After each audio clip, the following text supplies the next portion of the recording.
What is up, everybody, and welcome to the Football Boot Hour this week with just myself, Boot Wizard, and my co-host, as always, Andrew from the Lockhart Boots blog. We have sleepy. a very sleepy Andrew from the Lockhart Boot blog.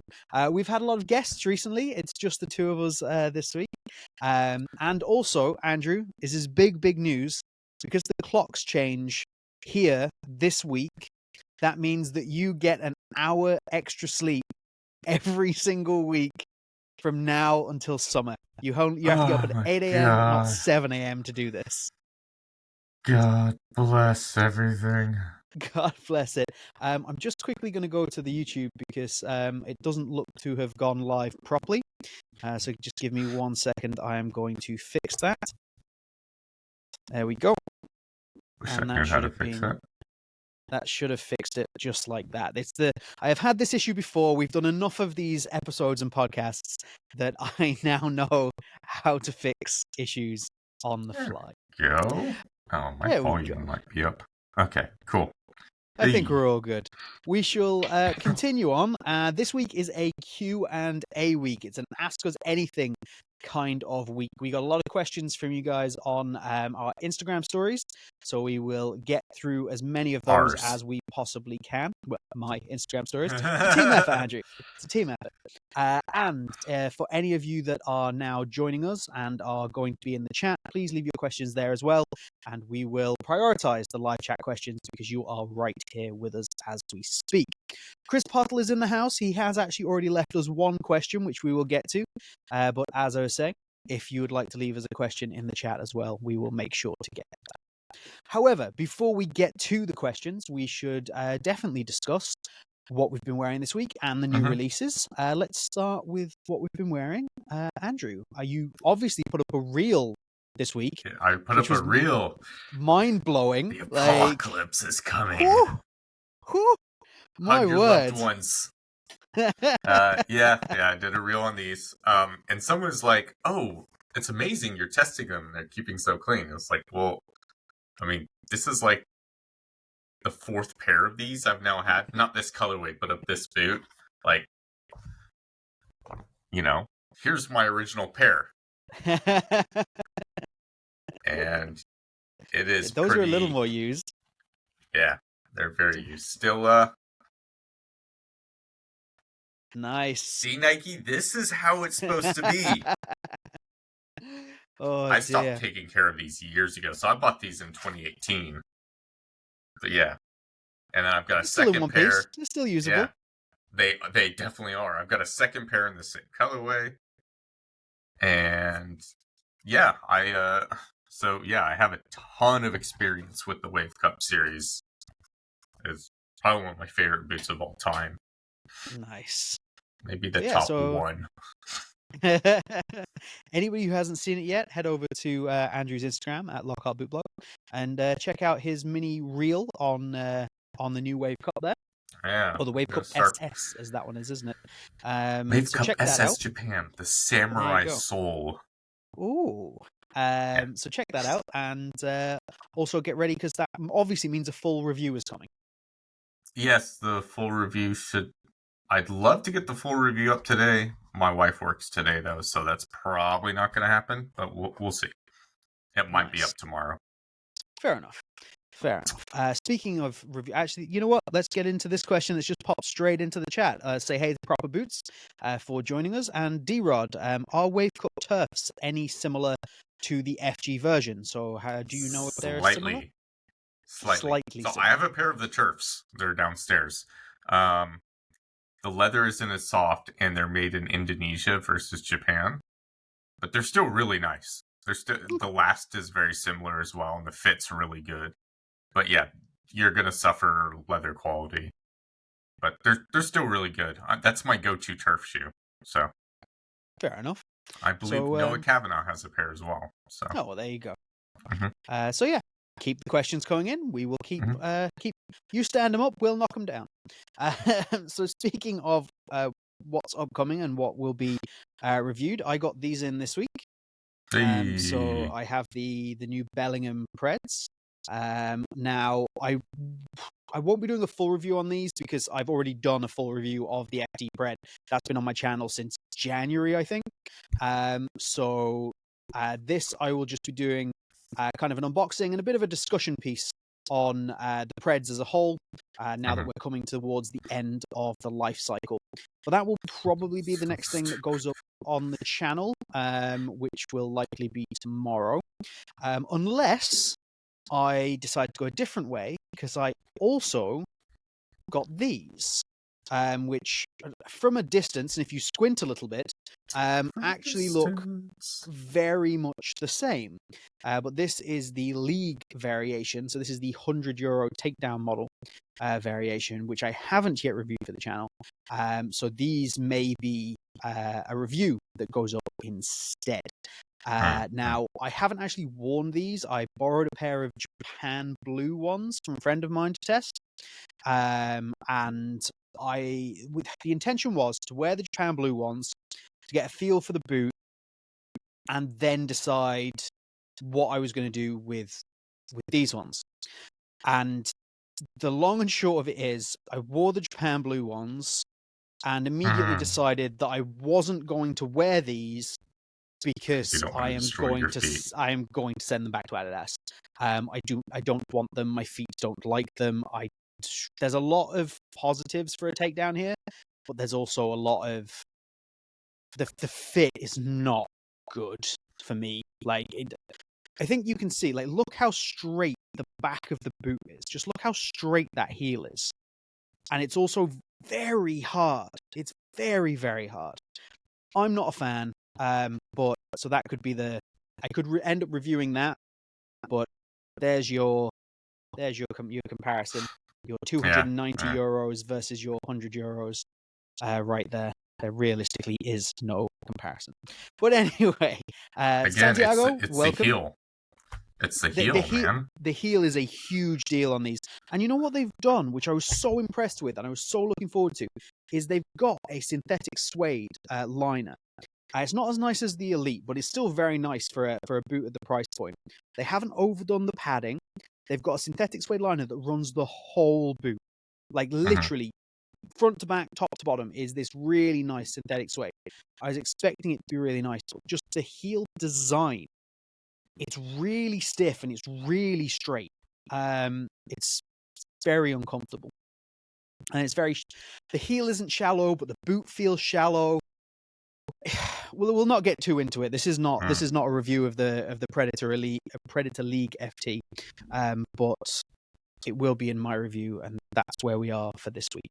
What I do want to do real quick, if you just want to entertain the audience for just 1 second there, Andrew, I just want to grab something else. Oh, but by the way, quick aside, I will start doing retro reviews soon. So. Yeah, retro reviews. Bring them on. Yep. I just wanted to do this. So this is something else that I'm working on the channel that might take me this might take months for the video to come out, depending on how long it takes me. But I've started modifying the Tiempo Pro that I dislike so very much. If you ever saw my review, Substance Football is in the house. Welcome, sub. So yeah, I've started modifying these, and the first thing I did was I have put full length carbon fiber inserts through the boot. So now they don't bend in the middle. Yes. They also don't really bend. They don't bend anywhere. They also don't really bend in the forefoot. I'm not gonna lie to you, but they don't bend in the middle anymore. So this is actually test number 3 on how to stabilize this boot and make it not quite as flexible. This is the best result so far, and I really like these carbon fiber inserts, but I'm not sure if they're going to be the end result. So it might take me a couple of months, but eventually I will put out a video on. I'm going to make these good. I'm going to make these like borderline my go-to boots. I'm going to make it happen. But making a Tiempo right now your go-to boot, I wouldn't recommend. Hey, I've got so many things that I can do to this boot. I'm gonna kick its ass. Can you make it a good boot? Yeah, that's the plan. That's the plan. I can do this. I'm gonna think out. that's possible. I'm gonna out Nike. Anyway, let's move on to this week's new releases. We've had 3 releases this week, and we will start with, I think, the weakest of the 3 releases. Let's hop her up on screen. Dun, dun, dun, dun. There she is. Yeah. So this is the new Puma Future. I cannot pronounce the name of the designer. I don't know. Not gonna try. Not gonna try. It begins with an O. I think it is it Ricardo or is it Richard? And it's either Ricardo Linsky or Richard Olinsky. I don't know.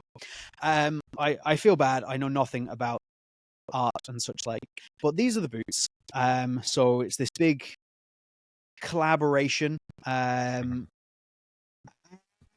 I don't dislike them, but I don't particularly love them either. Like, yeah. They're meh. Okay. They're meh tier for me immediately. They go up a tier because they're not AI. You know what? I don't think they should get to go up a tier because Puma messed up so badly in the past by having AI designed boots. We shouldn't give them props for doing things like right when they messed them up previously. Yeah, we shouldn't give them props for like not being terrible people. Yeah. You're fine. Yeah, absolutely.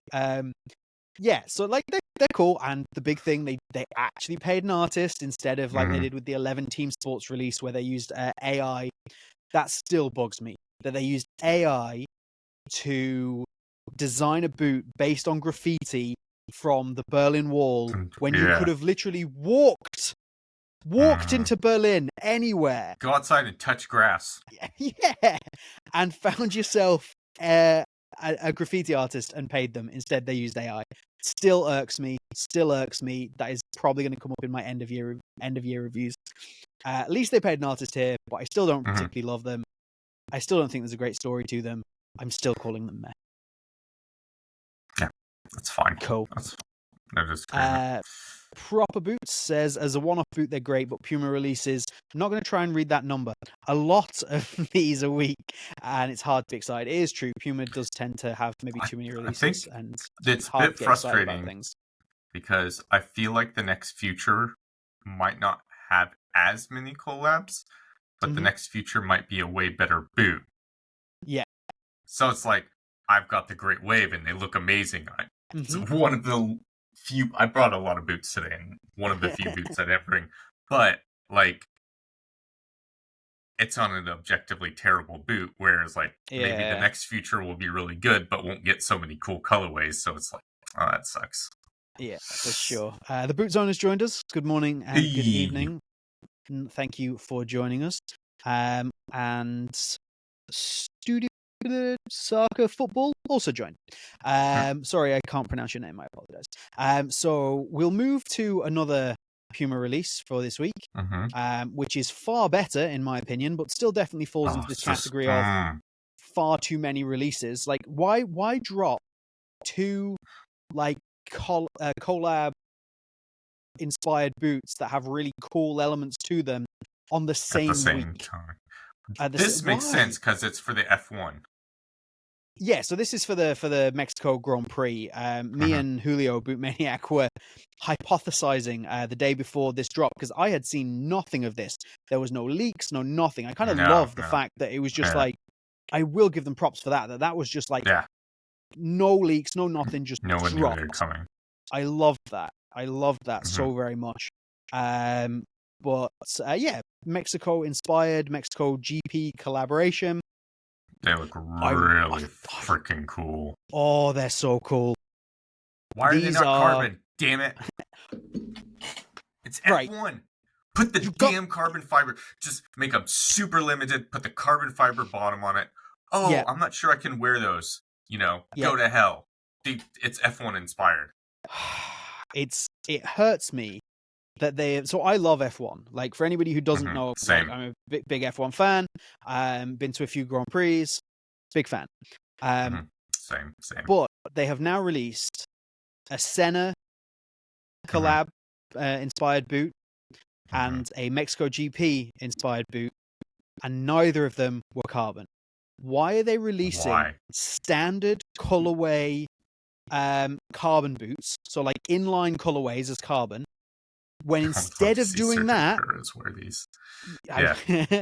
when instead of doing that, they could have put the carbon on this, they could have put the carbon on the Senna. It just would have made so much sense. And I argue they'd sell better. They would. Yeah. Oh, it hurts. Yeah, I love the design on these. I think it's fantastic. These are top tier for me. These are great design football boots, but they're top tier for me as well. Why are they not carbon? And yeah, the boot zone Sergio Perez to wear these in the Mexico F1. I would adore that so much. It's one of the things actually that the boot maniac Julio and I were hypothesizing was that it would actually be a Red Bull Sergio Perez Puma boot, not a Mexico GP one. So we kind of expected the Red Bull and Sergio Perez collab rather than a straight Mexico GP. Either way, what we got is actually fantastic. Cool. And got a question in the chat. Oh, let's every time you've got a question, just throw it in there. X5 and synthetic or leather for playing mostly on AG. Synthetic for durability, leather for comfort. It's up to you, but yeah, probably the synthetic. Yeah, I obviously haven't tried the leather, but I either spoke to Noah about this, or I read something Noah wrote about this recently. And he said the same thing. If you're going for durability, the synthetic is the way to go. Yeah. So that is good. If you have, this is a Q&A episode. We're going through our normal steps. We have questions. Please drop questions. We'll stop everything and answer your question. Yes. Questions in the chat will get priority because you are here with us live right now. We are here. And we are there. No need to stop and stare. Do you remember that? She's delirious. What was that from? Not Goldie Lookie Chain. It was an English garage band.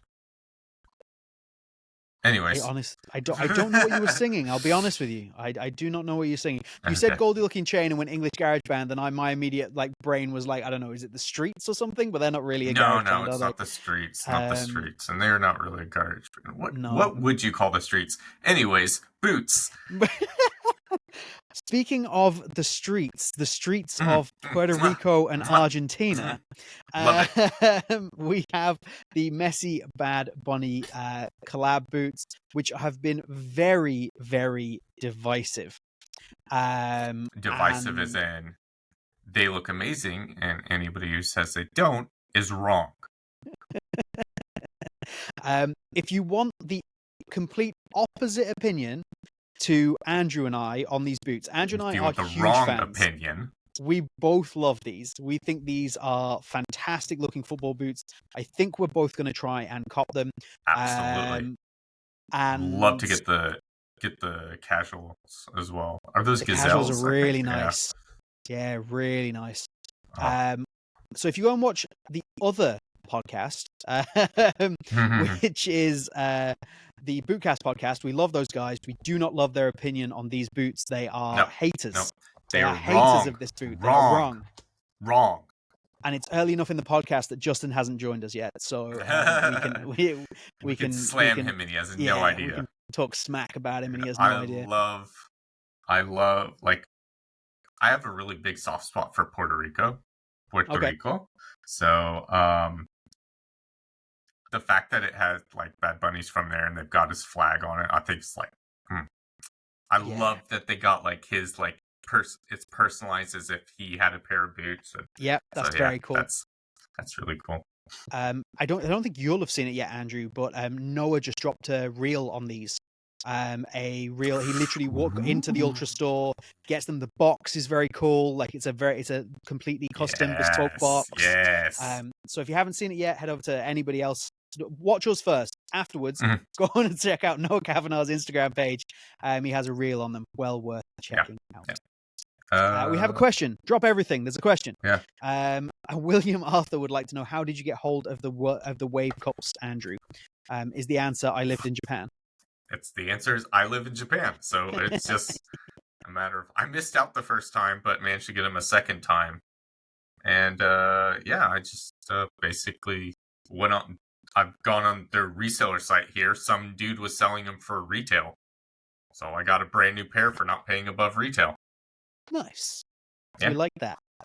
So that is how, William Arthur. That is how. The second pair will not be as cheap. No, definitely not. Prices are already creeping up. So Chris Bottle says the Messi is a pretty unique colorway. You don't see many brown boots now. Absolutely agree. Yeah. They're really and good. he is also a fan. I think that we should rank them. We haven't done. I think they're top tier. Top tier, absolutely. Honestly, and easy. I love that. I just love the discourse on this, that it's literally one or the other.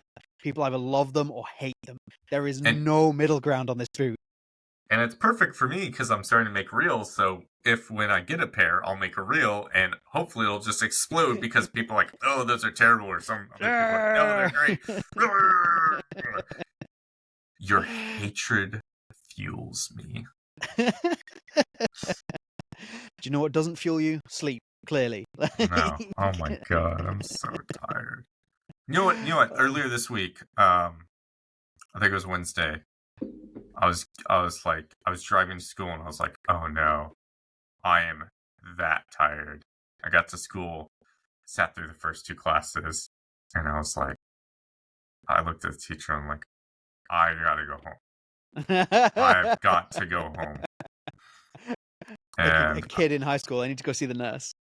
Yeah, no, I was just basically, I was like, Sensei, if I don't go home and collapse, I think I'm going to collapse at my desk. And she said, okay, go home. So I went home and I slept for like, I shit you not, 7 hours straight. Oh my god. Yeah. Oh my god. Yeah. There we go. On to, just going to flip back over to the chat here. We have some more questions. Proper Boots had a comment about the F1 collab, saying it has to be carbon, which we completely agree with. Don Magno, sorry, not Mango. You are not a fruit. Don Magno is first. Would like to know, a boot we think had all the tools to be amazing, but just didn't perform for whatever reason. That's a great question, actually. That is a very good question. So, like, something where the individual elements all should have added up to a good boot, but didn't. But in the end, it just wasn't a good boot.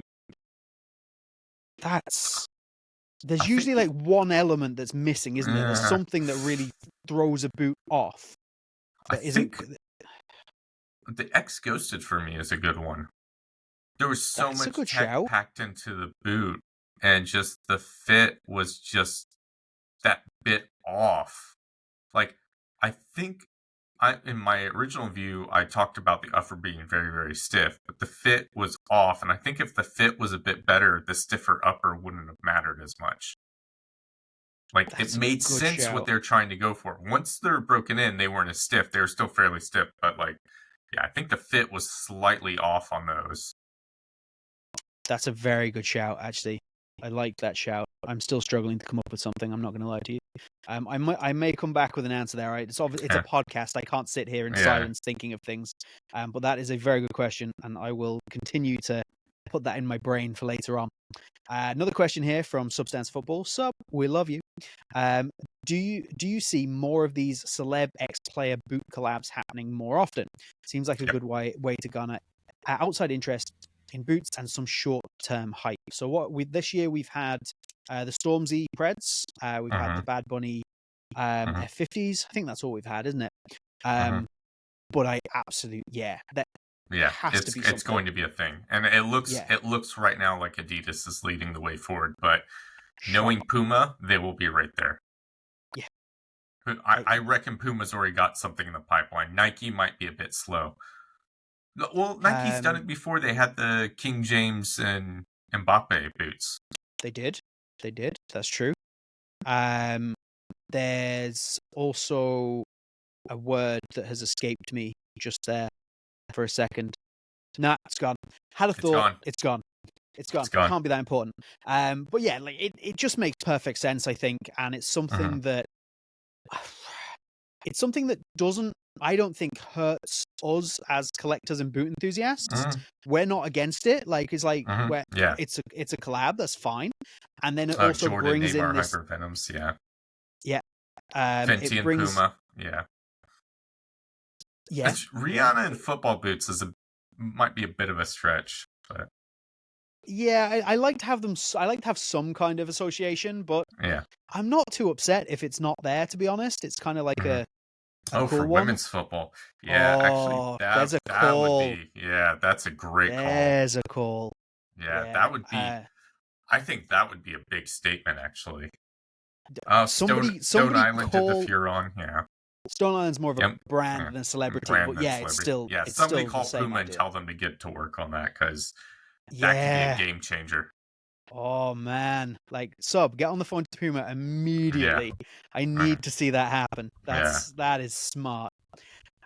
Something else that might be cool is using that idea if they did obviously like the Mbappe and Jordan collab, is having like individual players collab as well. The more that happening more, that would be cool. Like Kyrie Irving and conspiracy theorists. The Boot Zone, I love you, mate, but I'm just gonna remove that one. Like, sorry. Sorry, man. That ain't it, Chief. Yeah, gotta get rid of that one. Stella Pogba vegans. Yeah. Again, yeah. Stella McCartney is more of a fashion, like, okay, yeah, she's well known. She's a celebrity, but it is a fashion thing, yeah. Yeah, it's a fashion thing. I think it needs to be like a musician or like, I think really musicians, it seems like the way to go. Musicians seem to be the logic. Actors kind of makes less sense, doesn't it? Actors make less sense. Pharrell Preds. Yeah, that would be awesome. I think that there's definitely a lot in it, and like, for example, Oasis have done stuff. We're not Oasis, is it? It's just one of them. Noel Gallagher, one of the two of them. They've done the Puma, the Man City kits. Kits. So they did the City. At least they did the text, the font, for one of them. So that's kind of already in there. It wouldn't be a massive stretch to go to a boot. Puma have done multiple Man City specific boots before, so it wouldn't be out of the realms of possibility to do a Man City specific boot designed by whichever Gallagher it is. But yeah, Giannis and Holland. Who's Giannis? He is a NBA basketball player. He is massive in both stature and appeal. I haven't been watching enough NBA. Yeah, Bootson, I know what you were going for. It's still. We're just avoiding that topic altogether, and like that's all it is. We're not, like I say, it's not a big deal. Just avoiding it. Yeah, it's not something we want to get, not something we want to get into or associated with, or have YouTube pick up on that has been commented in the comments, that kind of thing. Don't need that. Seymour, Boots On said he'd like to see more Special Adidas boots. That's pretty cool. They're very cool. And then the kind of collabs recently with like Leeds and things have been pretty awesome as well. No, they haven't. Shut up. I don't mean like Leeds specifically. They're just the ones I remember. No, it's Leeds and Forest. Leeds and Forest, that was it, yeah. I thought it was a cool idea. Yeah, it's a cool idea. Nice.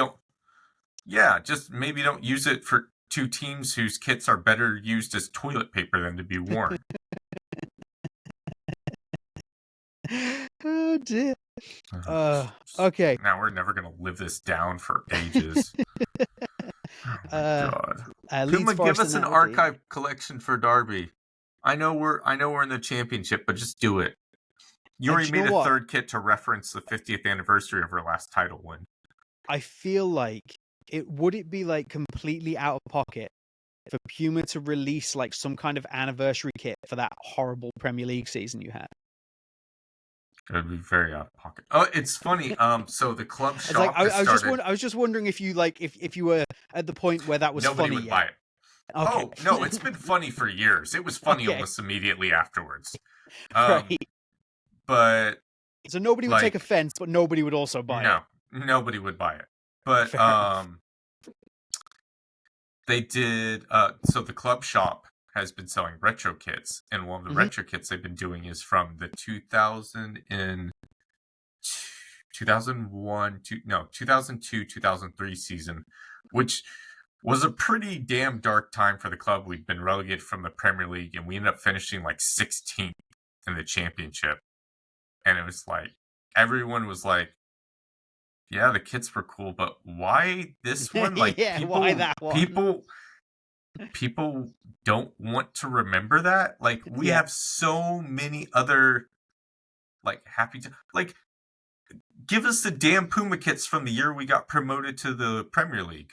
Yeah. Back in 95, 96. Yeah, give us even those. Some of those kits around that Premier League era, those 90s Premier League era that you were in, those are great kits, and there's some great memories. Do the Millennium kits. It's next year's the 25th anniversary of our Millennium kits. It had like a nice little detail. It said 99-2000 Derby County Millennium season. You know, nice. This may or may not be because that mine has had that little logo come off recently while washing it. So you're now aware of and this. Also the fact the company my parents worked for at the time was the sponsor. Oh wow, so that's cool. Yeah. Nice. Another question from Don Magno. I apologize, it's not a mango. Boot that brings the most nostalgia for you. Is there like a really nostalgia fueled boot for you? Oh, he's got it. Yeah, that's a good pick. These are, at the time, these were the ones that got away. So seeing him in matches on TV all the time was really, I love these. These are one of my favorite Addy boots. But yeah, this is a lot of nostalgia. Most of my nostalgia for things tends to revolve around like not as much on elements with boots being on the pitch, but more with like things that I kind of wore and stuff. So Predator Manias are an obvious one, and the F50.6 tunic that my brother had. Like there's an awful lot of nostalgia in both of those boots for me, despite one of them being objectively terrible. I guess there's kind of nostalgia for that because that was like right when I started working at a store. When they were around, like I'd seen the F30, I hadn't seen the F50, so like my first day I remember just like holding them in hand being like, what the hell is going on here? Yeah. What is the logic? The boot zone, we're not going to answer that one either. Sorry, mate. It says remake looks interesting if true. We don't discuss unreleased things on the podcast.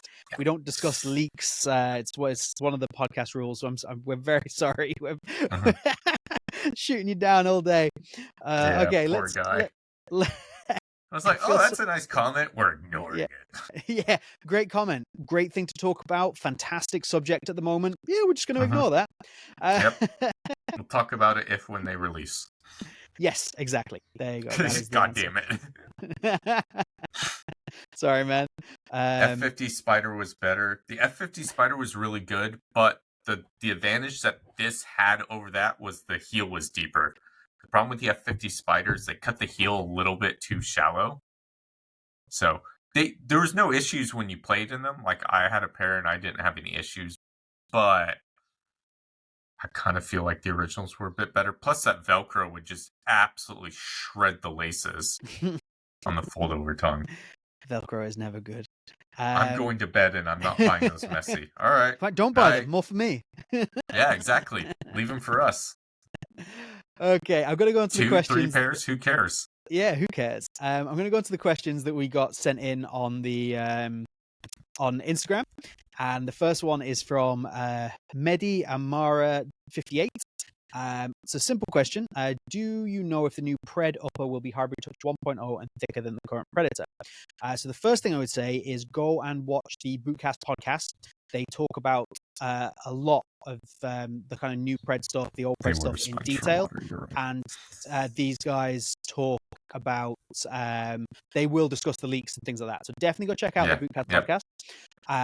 As far as what we know, we don't talk about leaks. So there we go. That's that. Sorry, we don't talk about leaks. It's not a thing. So I'm going to go to Ken Zero's question next. It's not a question, more of a statement, but I think it's worth discussing. It says, I think white and gold is a more fitting color for Jude. Yep. And I agree. I think absolutely. these are lovely. I don't have a problem with them. But I absolutely agree that white and gold is a far better I feel like colorway you'll for get Bellingham. a white and gold one in future. I think so too. And there is also a follow-on there from Thitizen, who has just simply said, will the soul plate on Jude's come off? I'm pretty confident that they mean the gold. And yes, this is a wearable finish. Well, this will absolutely flake. This will absolutely flake off over time. The actual soul plate, no, I'm sure that will stay in place. There we go. Is there any more questions in the chat there, Andrew, or should I continue on with what we've got here? Nice. Okay, so Ed Demetz has left us a few questions.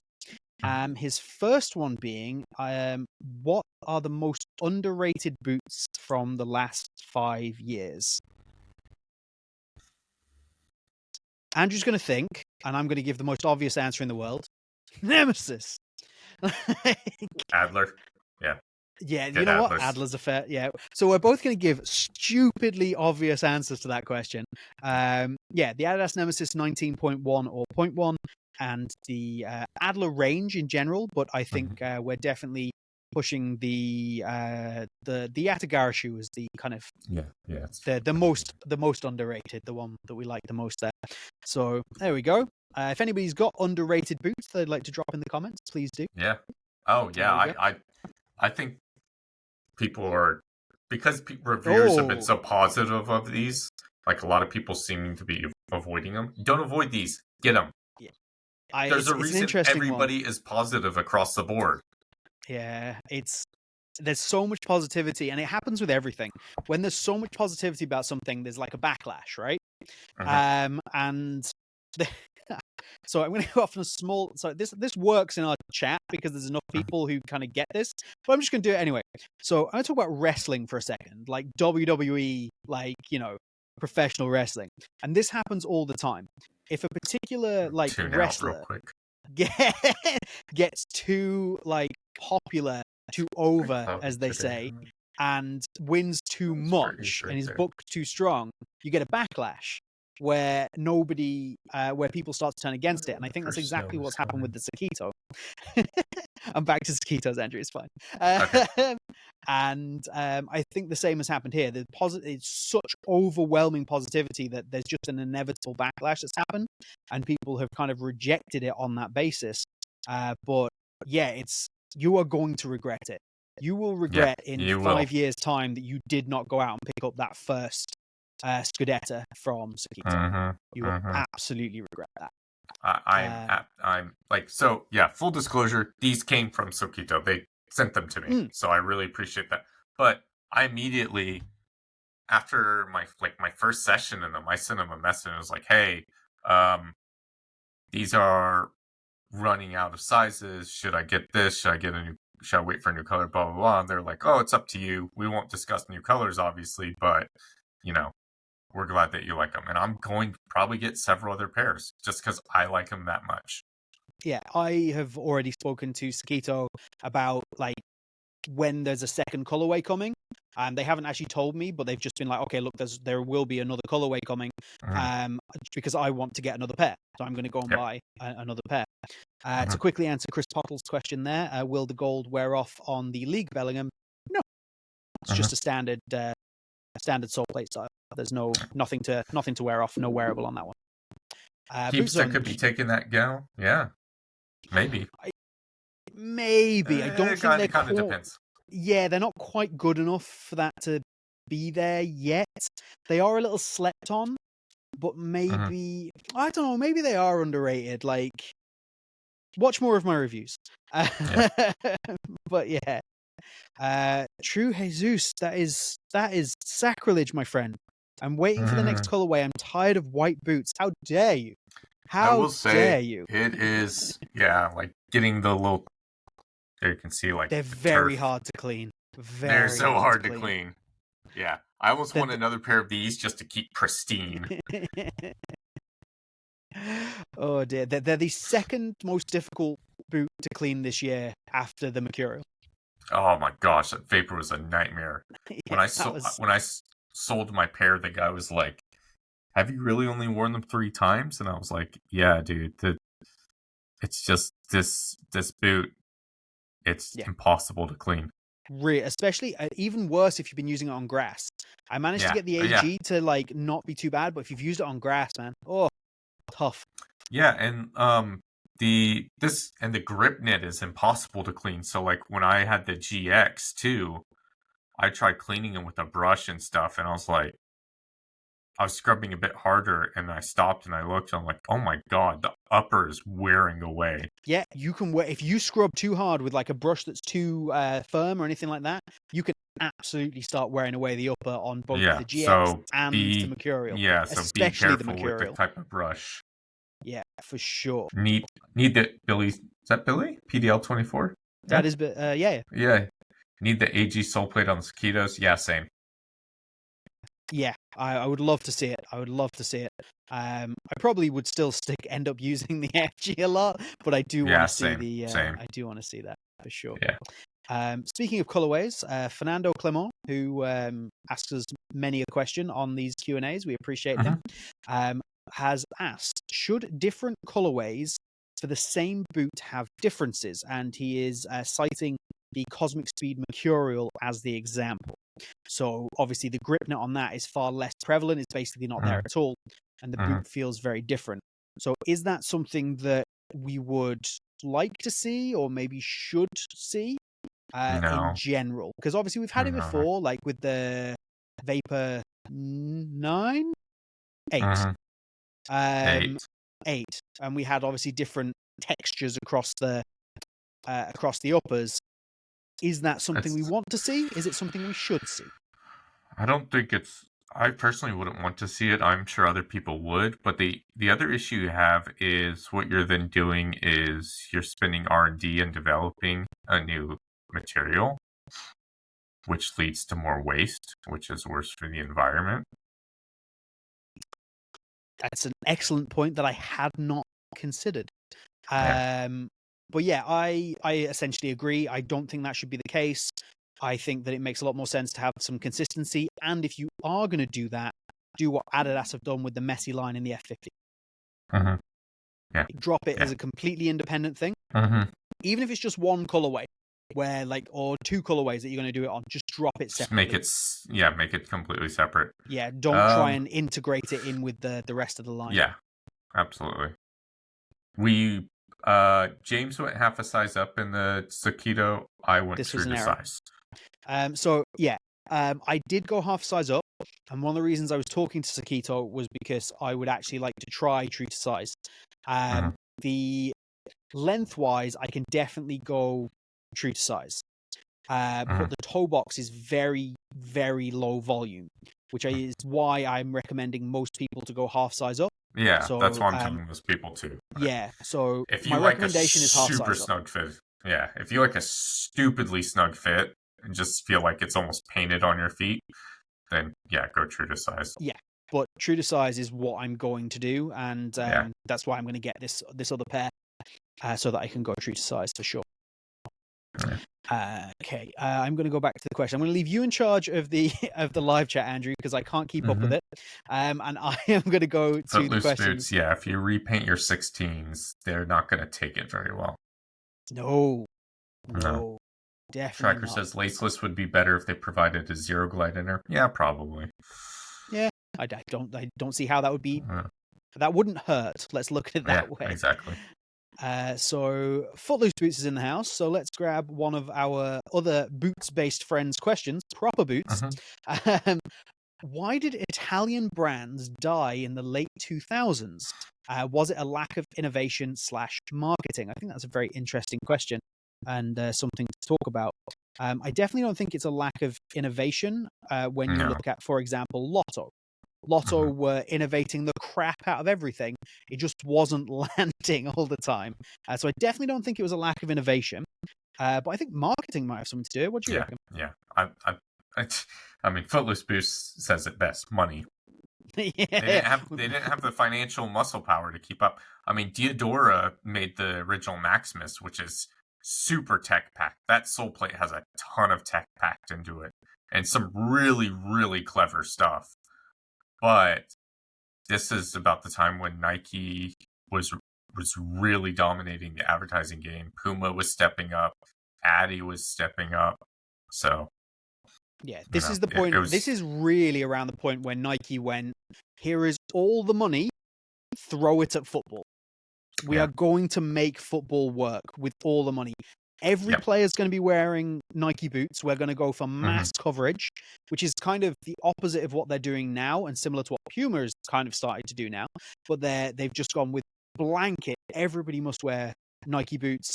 We're going to get the biggest teams. We're going to get all the players. You cannot avoid Nike when you look at a football product, which in the end means that there is less space in the market for Diodora, for Lotto, for people like this. And then anybody that wants to keep up with Nike has to have a huge budget in turn to continue to do that.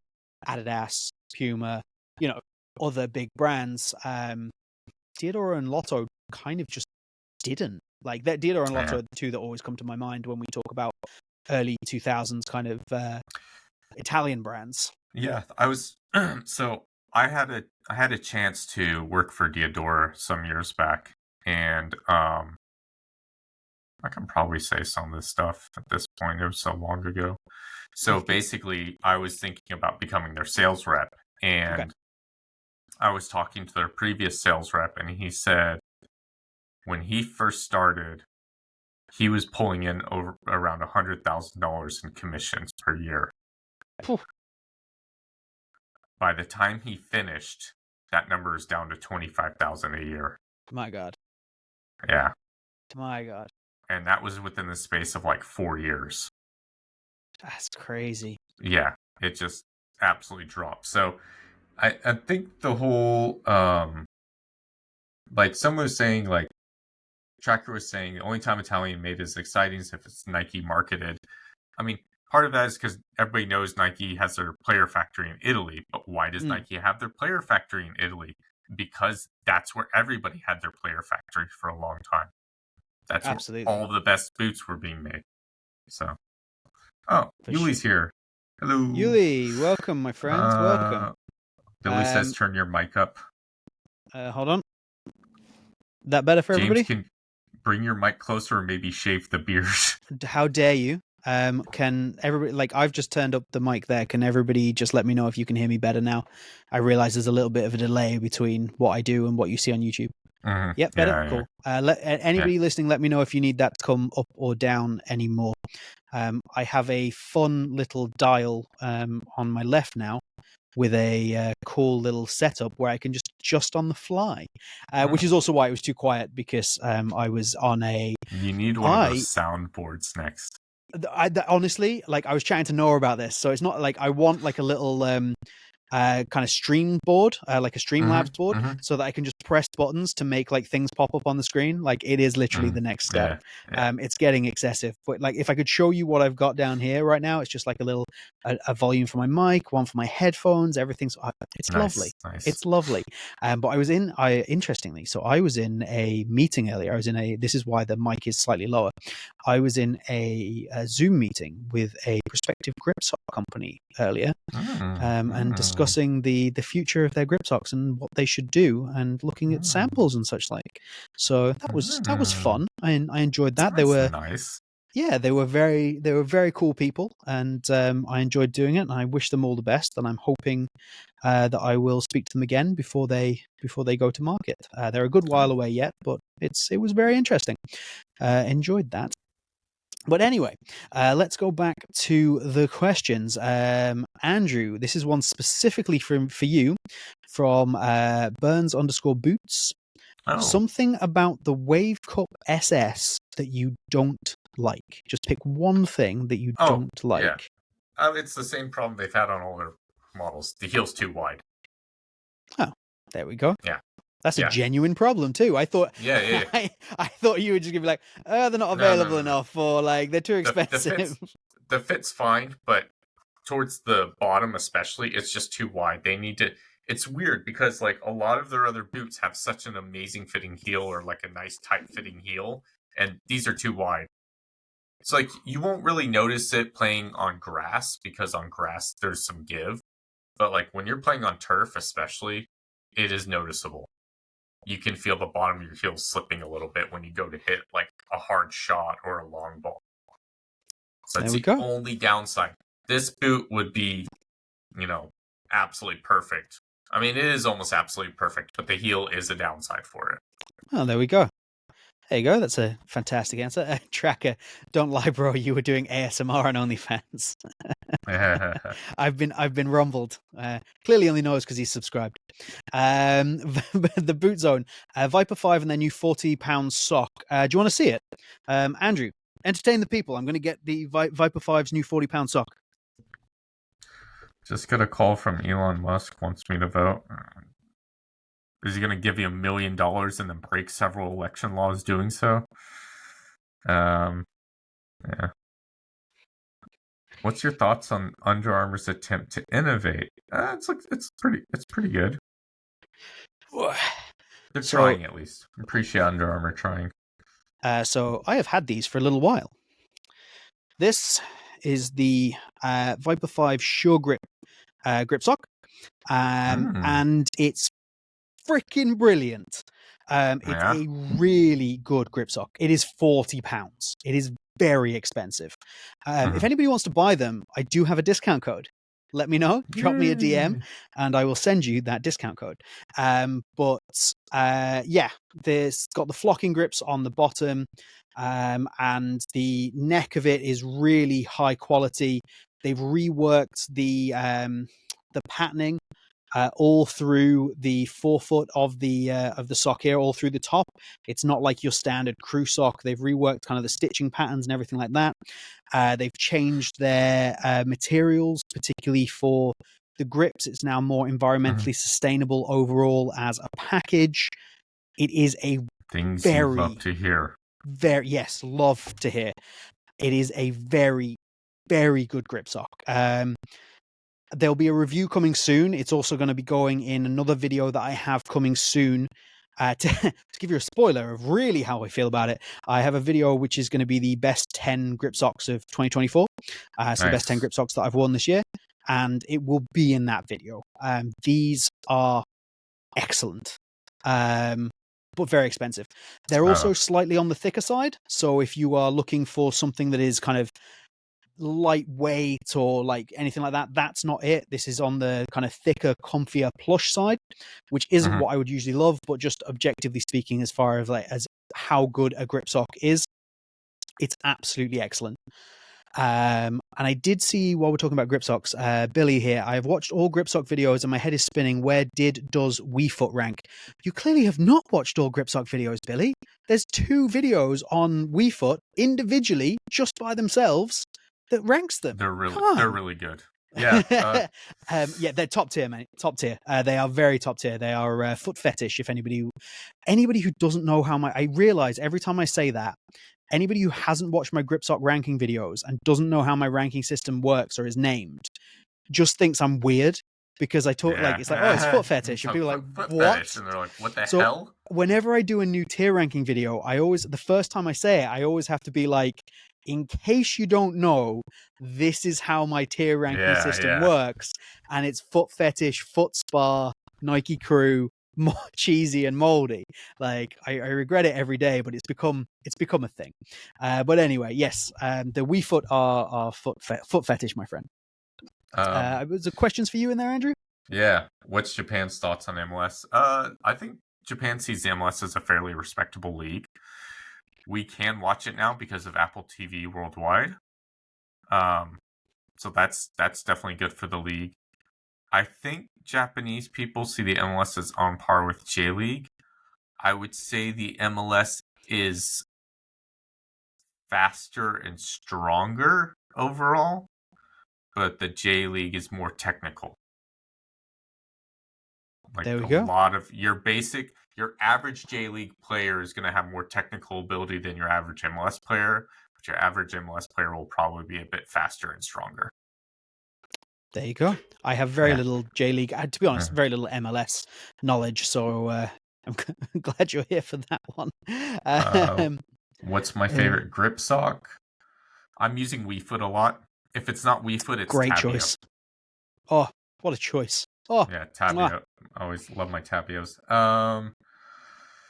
Andrew, best shops for buying Mizuno Asics in Japan. So get a piece of paper, write this down. Soccer Shop Camo is the main one, but they also hold straight to retail prices. Other shops might have them 10% off sometimes. You also want to check out Super Sports Zebio, Gallery 2, B&D Sports. What's the other one? Alpen Sports. And then there's a shop called London Sports in Ueno. That's kind of like a discount shop. They won't really have a lot of Mizuno and Asics, but the prices are so good you just have to visit there. Like the X99 Speed Portal leathers, I bought those for like 50% off what retail is in Europe, basically. And that was when they had just released. So God. And obligatory, I realize they're going to be a little bit more expensive than the shops that Andrew's just listed, but obligatory shout out to Tokyo Football. Yeah, definitely. Yeah. Definitely, if you're not in Japan, Tokyo Football is the way to go. Yeah, if you're in Japan, there's your answer. If you're not in Japan, definitely go to Tokyo Football. Tokyo Football. I get stuff from Tokyo Football as well, and I live in Japan, so that should pretty much tell you everything. Yuli's using his emojis. Yes. So I'm going to shameless plug for myself here. So Boot Wizard, the Boot Wizard YouTube channel just launched memberships. So we have 2 tiers of memberships. They're $2 a month and $5 a month. €2 a month, €5 a month. Essentially, they're just a way for you to support the channel. The €2 a month one is very much that, but you see Yuli at x.quetzalcoatl.x there. You'll see he has a little Boot Wizard logo next to his name. That comes as part of his membership. He also has access to emojis that he can use, such as the Boot Wizard face and the Boot Wizard text. There is more that I'm making as we go along. So he can use those, and that comes with the €2 a month membership. The €5 a month membership gives you early access to all of my videos. So at the moment, there's 3 videos up on the Boot Wizard membership channel that will not be up on the main channel, available to everybody in some cases for 3 weeks. So you're well ahead there. Some behind the scenes, and I also here is a reveal for you all. I'm negotiating with a few brands, but I have closed a deal with one brand, a grip sock brand, to offer you an additional 10% discount on buying grip socks if you are a Boot Wizard €5 a month member. Nice. So lots to do. You can check it out in the membership section on the YouTube, on the Boot Wizard YouTube homepage. Please consider supporting. Yeah, go give it a look. It really, so the channel makes a huge loss. Every single month, the channel makes a massive loss, and I'm trying to make it sustainable. I'm trying to keep going, and I'm trying to make more content for all of you, basically. So the more content I can make, the more you get, the better it is. And I did the math the other day. If 4% of my subscribers actually became members, I could probably do this full time. And I could give you all the content in the world. And it's just 4% of the people who are subscribed to the channel. So anybody who's here right now, I appreciate you being here. If you don't have the money or you don't want to, that is completely fine. I understand everybody's situation is different. But if you are able, a subscription would be very much appreciated. Even if it's just €2 a month, it helps. €2 to you a month might not be a huge amount. To me, it is enormous if we can get quite a few people to do that. That was a long pitch, but it has to be done. And please do support where you can. And Yuli, thank you for using my emojis. I now know that they work. Yuli, your little Boot Wizard icon, by the way, the white icon will change color depending on how long you've been a member for. So the white one is like the new one. It's like when you're just a new member. It will change as we go, which is pretty good. Okay, let's move on to more questions. Sorry. Hey, sorry, thank you. Do you want to grab that one, Andrew, for me? Yeah. With technology today, is the future a way to scan your foot and get boots made at a slight premium price for certain products within each brand. It would mean better fitting boots like the pros. So Yes. Imotana did that, and Mm, it didn't quite come off, but I think that's the way brands need to go in a lot of respects. no A lot question. of these bigger brands, especially, that's what they need to do. And I think the way you work this is you go into a store, you sit on a foot scanner, you try on different boots just to see how they fit, and then they custom order one for a premium price, or you just get a regular pair of boots. There are some companies in Japan that do have a foot scanner in their store, and they will scan your feet, and the employees will say, based on your foot shape, get this. Based on your foot shape, get this. They will have you do the whole walk, just like you would for running shoes. They check your pronation, things like that. There we go. But yeah, that has to be the way, right? I just a slight membership deviation again. The Boot Zone has literally just joined as a member. There are the bottom tier is called Substitute, and the top tier, the €5 tier, it's called Starting 11. Welcome to the Starting 11 Boot Zone. Thank you so much for that. That is very appreciated. Appreciate it. And Andrew Palmer Footloose Boots has just joined on his other account so that he can add Boot Wizard emojis. Thank you, everybody. Can grip socks effectively mitigate lockdown issues? No, it can't. Because the problem is it's not the bottom of the foot, it's the top of the foot. And yeah, they can help, but they're not. But yeah. Yeah, it's a very well worded question. Can they effectively mitigate lockdown issues? The answer to that question specifically is no. They cannot effectively mitigate, but they can help you. So that's cool. I agree. Miki Yamane has been phenomenal. Yeah, I will add. And he's a great player. I will add. There's a player. I think he plays for Cincinnati, Yuya Kubo, who moved to the MLS when he was like 24. And he was playing in Europe and he was playing in Belgium and he was getting call-ups for the national team. And as soon as he moved to the MLS, he stopped getting call-ups. So, weird. Yeah, whereas the Japanese public in general tend to, have good respect for the MLS, especially now that people like Messi are in it and Suarez and things like that. But they tend to like watching MLS. I think as a national team overall, there's so many players, especially now playing in the top 5 leagues in Europe, that if you go to MLS, it's kind of seen as a dead end to your international career. Yeah, and I think it is kind of coming out of that a little bit, but that is generally how the MLS has been viewed for the longest time, really. And that's because obviously the big names that they get in are at the end of their career, and that does tend to happen. Tracker, thank you for the Tracker's given us thank you so much. Appreciate.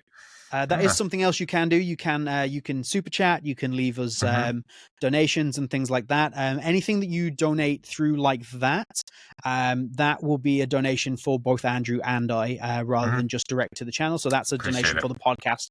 So we appreciate that very, very much. I did Billy, see out of curiosity. Yeah, there we go. What makes an operation a loss? It is definitely the cost of boots. 100%. Yeah. So sorry, go on. This doing this podcast, James pays for Riverside Premium, so that costs money. Obviously there's the time aspect of it. My mic, his mic, my headphones, his headphones, all this stuff kind of used to set up for the podcast. That costs money as well. Yeah, so the main obviously output is definitely boots, the same as Andrew. Yep. A 200 to €300 pair of boots is incredibly expensive to put in, and then the return that you get on that is obviously never going to be what you put in. So that's a huge a huge issue. But as Andrew says, time, you can't really quantify that with money so much, but it's definitely to be considered. If you consider every single Boot Wizard video that goes out, it's probably a minimum of 8 hours worth of work if it's a review. Like a minimum of 8 hours worth of just filming, not even just testing, filming, recording, editing, all that kind of stuff. So there's a time element of it. People who do YouTube for a living, it's so much work. I watch a lot of video essayists, and I've seen some of the background all props stuff, to those guys. Oh my god, it takes so much work. People, they'll put out a 2-hour video and people be like, 2 hours? and it's like it's 1 2 hour video in like 4 months, and it's like, yeah, that's like a full-time job getting that out. No question. Yeah. And then obviously from my point of view, Andrew mentioned some of the equipment. Obviously I Mhm. have, and some of this is obviously my own choice to have this, but I want to Yeah, produce yeah, the yeah. best quality content. So I literally I have 6 7 different lights. I have 3 different cameras. I have Mhm. like a GoPro. I have this mic, the soundboard I've got now. Like it's a lot. And then the simplest one to add up every single month is the cost of Riverside, which is $30. So we pay Mhm. $30 a month for Riverside. The podcast, unfortunately, does not make $30 a month in ad revenue. Does not make $30 Um, a month. No. so like that's just how it is, and that's fine. We love doing this. We love being here with Mhm. you. We're not Yeah, trying to yeah, make money off absolutely. this, Yeah, but it's just definitely a not. point. So it's $30 a month just to simply stream this the way we're doing. And the reason we pay for that is because it gives us the best quality rather than doing Mhm. something a lot cheaper. And then also my editing software is 35 euros a month. So there's a lot that kind of like adds up over time. But yeah, there you go. We won't get stuck on that for too long. Yeah, yeah. Let's move on. I like this one from here. Yeah, Would you guys organize a boot expo of some sort one day? that would So, be and very cool. that would be awesome. In order to do that, I would argue that James and I need to be closer to Josh's level in terms of reach. Completely agree. Yeah. Yeah, If we we were need to at have a that, reach of like 1 million yeah, people. basically, yeah, to make that worthwhile. I would love to do something like that. That would be amazing. Like drag our collections out, Mm-hmm. you know, get brands involved, things like that. I would absolutely love to do that. And I definitely think that would be something worth doing, but we're nowhere near that size. Yeah, we couldn't justifiably put it on, but if we ever get big enough, I'm sure you can guarantee that would happen. Footloose boots. I didn't watch the England game. What happened? I don't want to talk about it. I don't want to talk about it. It hurt. I honestly still thought we were going to get something out of it, but let's Y'all move play along. Germany, right? Played Germany, got beat 4-3. Yeah, Oh, that it's stings. it stings a lot, especially when we're a team that doesn't concede that many goals. It was mad. I honestly thought we were going to dig it out at the end. Bronze scored in like the 80th minute, and I thought that we would be. Oh, I thought we'd be there, but anyway, Yeah. let's move Talking along. about pronation and foot shape. Any special Thoughts on on special special insoles initials for our sport? for art support? Yeah, okay. So a lot of times they will change the fit of a boot, but it's definitely worth looking at. It's a good thing I have my Adlers here because, Hey, yeah. there you go. So this has support down the middle. It's really weird, but this actually helps support the entire foot. So there's this idea here. One of the insole brands has a thing called cuboid theory, which basically like the cuboid bone on your foot. If you put support on there, it helps support the rest of the foot, causes less stress, keeps you better balanced, which enables you to hit harder shots, better passes, yada yada yada. It is very popular here to get replacement insoles. Like most, I know a lot of markets, people just wear whatever insoles they get with the boot. In Japan, like if you go on most resale sites here, like a lot of the times I'll be like, oh, I found this boot. What a deal. Oh, they threw the insole out. Like so many people Yeah. just throw out the insole that comes with the boot and they have their own insoles. It is so common. Like I know a lot of pros do that, but you don't see that at the amateur level. But here, like almost everybody has replacement insoles. Yeah, that's mad. But yeah, I think so. It does 100% affect the fit of the fit of the boot. While I was trying to, for anybody who caught the beginning of the podcast, I was showing that I put some additional insoles, some carbon fiber into these, and it affects the fit. And I tried some Mm-hmm. carbon fiber inlaid insoles before that, but they filled the boot too much, so I couldn't actually wear them. The boots no longer fit. But if you're getting something that's specially designed or something that will kind of, so at least the boots still fit your feet, it will affect it. But like Andrew says, probably 100% worth it. Billy's joined the subs bench.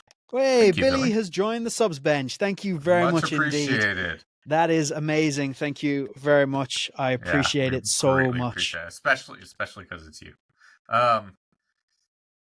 Tracker, I love this channel because it's a hobby. There's passion and it's not treated as a job. I would argue even if it becomes a job, there's still going to be a decent element of passion about here. Like, we're stupidly crazy about these things. Like, the only reason it would become a job is because we're so passionate, and then that would basically be like somebody giving me the best job in the world. So, like, I don't like to use any like disabilities as a crutch or anything. I have OCD, so the passion doesn't disappear quickly. No. I'm very OCD about these damn things. The way I have them organized and everything, clean, things like that. There you go. I'm obsessed. So, yeah. Rasmus, do you think F50 sizing is the same as Adidas X? Went with the same size and the F50 felt bigger, more space. I know a lot of places have been having people go up half size in the X's for the longest time, which never made sense to me. No. But yeah, the F50 does fit, like, I guess, more normal for an Adidas boot. Like, I went half size down in the X's and I went half size down in the F50, but I always go half size down in Adidas. So yeah, I would be the same in those. So if we take the X Speedflow, for example, I have a US 7.5 UK 7, and I have exactly the same in the F50. But I do understand what you're saying, that there is, like, it does feel like there's a little bit more kind of room or breathing space around the way the boot fits. Like the Speedflow was kind of maybe quite pointed, and there's not as much of that on the F50. So I definitely wouldn't change sizing, but I do completely understand what it is that you're saying. So that's Boot Zone, you're right back.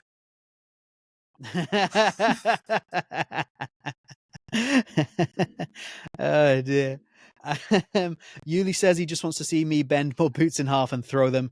If you've ever watched one of my videos, you know that throwing boots is something that happens an awful lot. HGO's got another question. Why do big brands, when re-releasing old classic boots, only do limited mounts? It's so annoying. It's so they can build hype. Yeah. It's literally scarcity. They want to have people have FOMO, fear of missing out.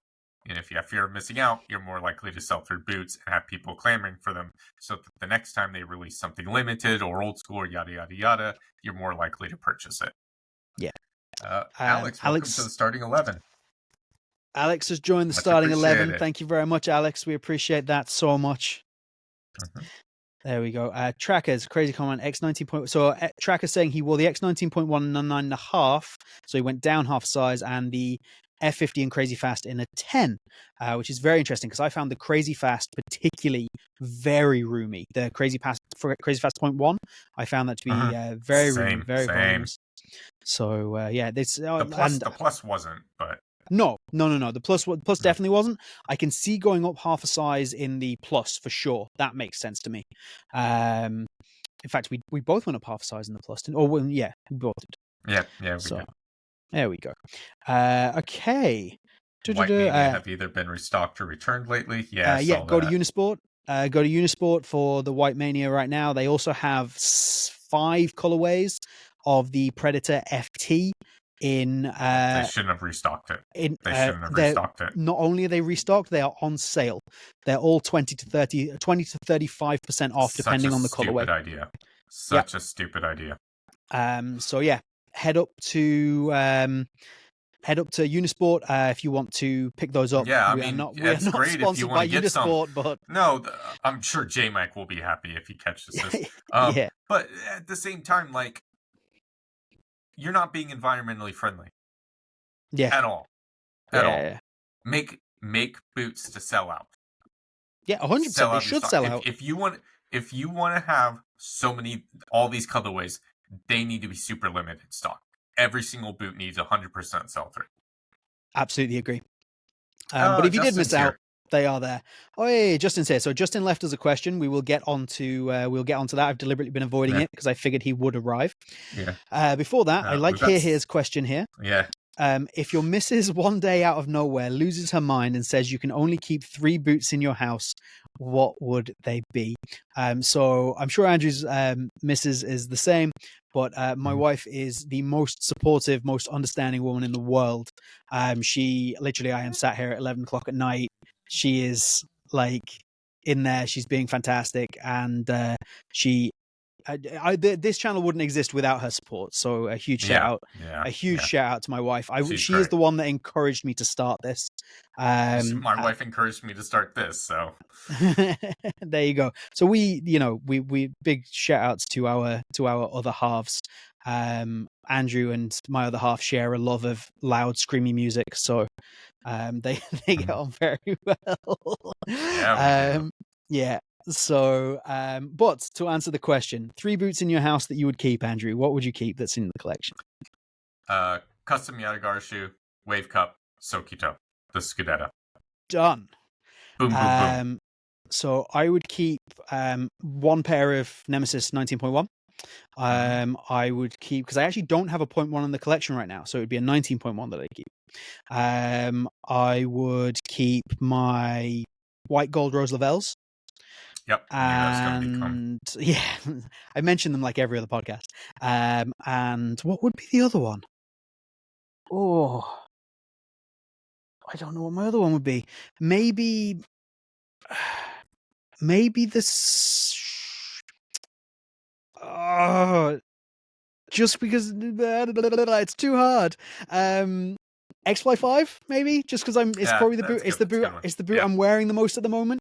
Because there's other boots that I would like to keep, like for example my remake T90s, but I would never wear them because they're actually hard. They're actually I think they're maybe a whole size too big, so I wouldn't actually wear those. So I wanted to have something that I would be like, okay, I'm gonna wear this a lot. So that X-Fly 5s. Maybe I should try the new Puma Ultra with the AG. Looks like a nice sole plate. It's a very nice sole plate. Have a review coming. It is a very nice sole plate and well worth trying. It's an excellent. Any advice on a boot for wide feet? I fit in the Nike GX2 with the AG sole plate, but not with the FG sole. Any other boots? Adler.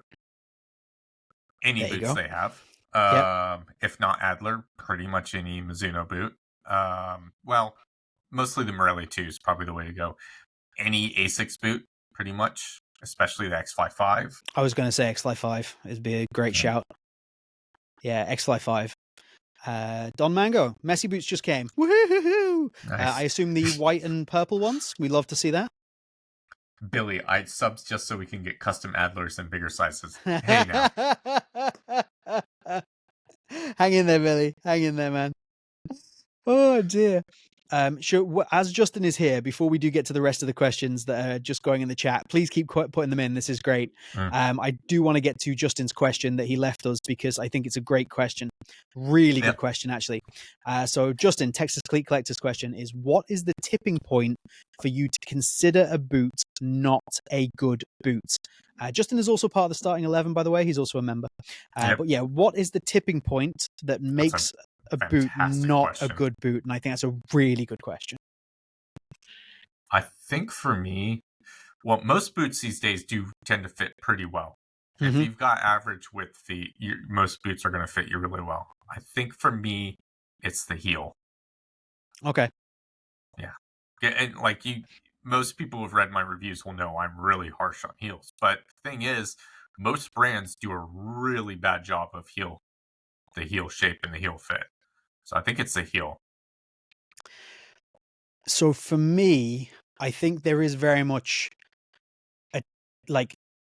Justin's put it very well. There's a tipping point. There's like an accumulation of things that you can kind of let go until it becomes too much. And then it becomes, okay, this boot isn't good. One thing that I think has to be considered is the price. So I'm always looking at what are you getting for the price. So for example, I've recently reviewed the Kipster CLR, and if you put that up against an elite level boot, it's not in the same ballpark, but it's only 85 euros. So therefore I'm not gonna, if that was 300 euros, I would tell you it's not a good boot, but it's 85 euros. So I'm like, okay, this is a good option for the price. So I think that's very important to consider. But then I think the key for me is when you are accumulating these things where you're like, okay, that's not it, that's not it, that's not it, is at what point does it become a boot that I will not go out and play in? Like, a boot that I am not going on the pitch to wear. I will do as much as I can for the review. Like, so I'll get them out on the pitch, maybe some single training, but I am not putting this boot on in a game. It's not happening. And the most recent thing that has happened to me with is the Predator League FT. Like, it is not. It's not there. And I suppose a lot of that is down to comfort. Like, it's not even performance. So I suppose the fit, like, is a kind of quite a big issue. And that comes back to what you're saying of the heel, what the overall shape of the boot is. But yeah, I think it's accumulation. And for me, it's as soon as in my head, I won't wear that on the pitch. That's the tipping point where I'm like, this is not a good football boot. I can't recommend this to anybody. Puma Future Ultimate, current generation. It's never going into a game. I can't recommend it to anybody. But yeah, there we go. Yuli's got to go because he's got to feed his child. That's fair enough. Sense. That's fair enough. And please, Alex, do as Yuli says. Give us a thumbs up and subscribe to the channel if you haven't. I thought you say do as Yuli says, feed a child. Yeah, or if you want to feed a child, that's fine. Or if you want to get subscribed as a member to us, then you can also do that and feed me and my child. Alex, I just got a pair of Sokito Classico, the black with the red tongue. I have to say, big fan, but the sole plate is a little bit too stiff at the moment. The sole plate will soften up. It will. Pretty quickly. Yeah. Tracker, is it worth it to dish out the money on a Mania MIG? No. Or get a cheaper A6 top boot. Get the A6. Cheap. Yeah, get the A6. I haven't even tried a Mania MIG, but a lot of that money is on, like, the fact that it's a Mania, right? If you're deciding between the two, you probably don't care enough about getting the Mania to be paying the money, so get the A6. Sorry, bun me. Yeah, there you go. Tracker. I love the Mania, but they're expensive, and I feel like I'll get buyer's remorse if I go back I'm going to go back to my current alphas. Exactly. Yeah. So go with the A6. From comment on the last Laceless vid, I played in the F50 Plus this week and had a really good experience. Have you tried these? I haven't tried them yet. I want to get my hands on a pair, but every time I've had a chance to try and get a pair or anything, like, I haven't had the cash, or they've just sold out too dang quickly, and they wind up on reseller markets here, and I'm not paying reseller prices for them. Yeah, I actually had an opportunity to buy the F50 Plus today at 210 euros, which is terrible. Like, it's not terrible, but I still didn't do it because I'm like, there's all these other boots that I want to review and all these other things. And in my head, actually, I was like, that is both the Pro and League Messi F50 that I want to review. Like, I can get both of those and spend less money. And it doesn't get 2 videos done. 2 videos, yeah. And it doesn't seem like it's too in demand. Like, I'm not getting requests for an F50 Plus review, whereas I am getting requests for a Messi F50 takedown review. So, give the people what they want. Yeah, exactly. There we go. Okay, I'm going to go back over to the predetermined questions for a second. So we've got another one from Ed Demetz here, and this is another great question that I'm not sure I'm going to have an answer for off the top of my head. What are the must experience boots from the last 5 years? So boots that you absolutely have to have tried, like you should not have missed. Andrew's going to pull out some Adlers. You should try them. If you love leather boots, you owe it to yourself to get a pair of these. And then after that, the Scudetto.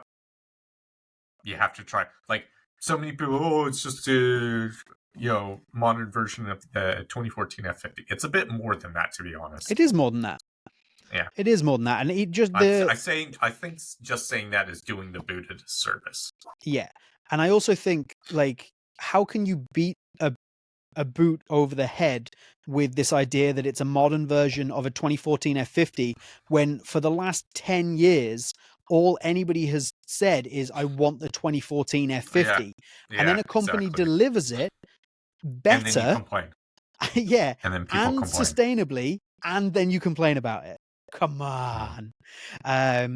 So yeah, for me, obviously, like, I do think that the Nemesis is a great boot that a lot of people didn't try, but I don't think it's anything that anybody's physically missing out on. I don't think it's a boot where, like, if you haven't tried it, it's not a must try experience. Yeah. There's nothing particularly about it that is an experience that you are never going to find again, or that anything like that. It's just a personal preference of mine. I would also add this may shock you. I would say the original Phantom GX would probably be something you try, just to try the grip knit. I think that's I think that's maybe a good tie-in, actually. Like, what came, like, the Sakito. This is why the Sakito is a good answer, because it's like you got to try that and experience that, and it's so different, and it's new. And the same with the original GX. If you didn't experience that original GX and that original kind of feeling when that came through, that's probably one that you want to try as well. I think they're both excellent shouts, actually. The Speed Flow is probably the Speed Flow. I didn't bring one today. Probably the Speed Flow. Yeah, you have to try this, especially the Plus. I know it's laceless, but good gravy, that upper is just superb to play in. What I'm trying to do, actually, is I'm thinking of boots that I have in my collection that I didn't put up for sale because I'm like, no, I'm going to want that. And the Speed Flow is it. Like, the Speed Flow is the boot where I'm like, definitely. I'm going to want that. It's the 0.1, not the Plus, but the Plus is, I think the Plus is also the Plus is one that you should try based on the theory that should be your benchmark for laceless boots. Yeah. Like, you should try it to give you like that should be the foundation. That's what laceless boots should be like. Yeah. That should be the foundation, and every new laceless boot needs to be built upon what the Speed Flow Plus made. Absolutely. That should be the baseline. Absolutely. Sorry, H2O there says, Mizuno make the most amazing uppers. Yeah. Do you think they'd be so much better with aggressive sole plates instead of the standard conical ones? They won't do it. But would they be better if they did? Maybe. I mean, there's definitely an argument to be made about that. I know J Mike and Josh have been beating this drum for years. They've been wanting to see more aggressive sole plates from Mizuno. You get the Alpha, but again, they still want something even more aggressive than the Alpha. The issue is most of Mizuno's market is in Japan, and they play a lot on AG. There are some really nice pitches for competitions here, but outside of that, you do play a lot on AG, and you play a lot on hard ground, and aggressive sole plates aren't good for either of those. Yeah. So they're going to stick to what their market wants. Their main Makes market perfect wants. sense. And on top of that,